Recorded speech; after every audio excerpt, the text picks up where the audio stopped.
చిత్రంలోని సినీ గేయ రచయిత అనంత శ్రీరామ్ వివాదాస్పద వ్యాఖ్యలు. సినిమాలో హైందవ ధర్మంపై దాడి జరుగుతోంది. అనంత శ్రీరామ్ హిందూ ధర్మానికి కళంకం కలిగించేలా సినిమాలు వస్తున్నాయి. సినీ రంగం తరపున క్షమాపణలు చెబుతున్నా.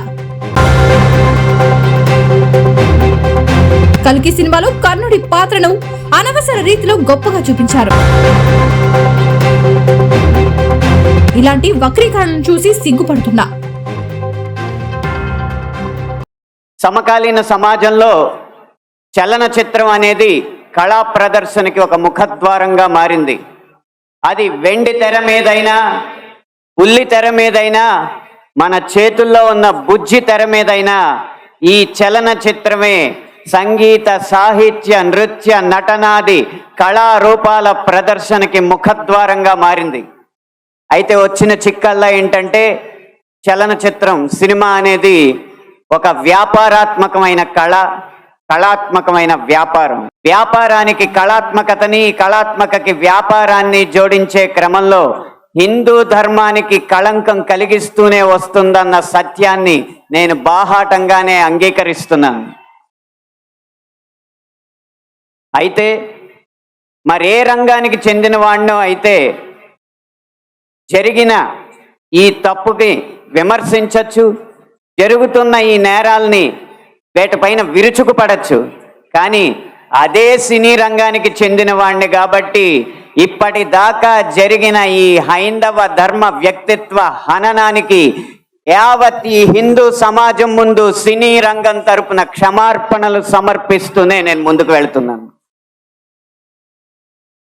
ఆ క్షమార్పణలు కనుక నేను సమర్పించకపోతే ఇంకొక మాట మాట్లాడే అర్హత కూడా నాకు లేదు. అయినా ఇక్కడ ఆ 4 మాటలు మాట్లాడడానికైనా నాకున్న ఒకే ఒక్క అర్హత ఏంటంటే, ఇక్కడ ఈ హైందవ శంఖారావాన్ని, శంఖనాదాన్ని పూరించిన విశ్వ హిందూ పరిషత్ నిర్వహించిన సరస్వతి శిశు మందిర్లో నా ప్రాథమిక విద్య అభ్యాసం జరిగింది. కాబట్టి సినిమాల్లో హైందవ ధర్మం మీద దాడి ఎలా జరుగుతుంది, హైందవ ధర్మ హననం ఎలా జరుగుతుంది అనేది ఒక 3 కోణాల్లో 3-4 ఉదాహరణలో క్లుప్తంగా విభజించి వివరించే ప్రయత్నం చేస్తాను. ఇక్కడ దాడి 3 కోణాల్లో జరుగుతుంది. అందులో ఒకటి కావ్యేతిహాస పురాణాలని వక్రీకరించడం, 2 తెర మీద కనిపించే పాత్రల్లో వినిపించే పాటల్లో హైందవ ధర్మాన్ని దుర్వినియోగం చేయడం, 3 తెర వెనక మా ముందు అన్యమతస్థుల ప్రవర్తన. ఈ 3 అంశాల్లో మొదటిది కావ్య పురాణేతిహాసాల వక్రీకరణ.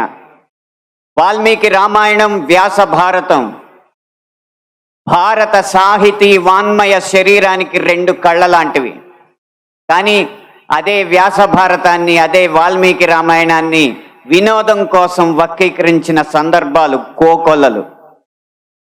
గత కొన్ని సంవత్సరాల ముందు వచ్చిన చిత్రాల నుంచి నిన్న మొన్న విడుదలైన కల్కి చిత్రం వరకు కూడా కర్ణుడికి పాత్రకి అనవసరంగా ఆపాదించిన గొప్పతనాన్ని చూసి ఒక సినిమా రంగానికి చెందిన వ్యక్తిగా నేను సిగ్గుపడుతున్నాను నిర్మోహమాటంగా. న్యూస్ టీవీని తక్షణమే సబ్స్క్రైబ్ చేసుకోండి.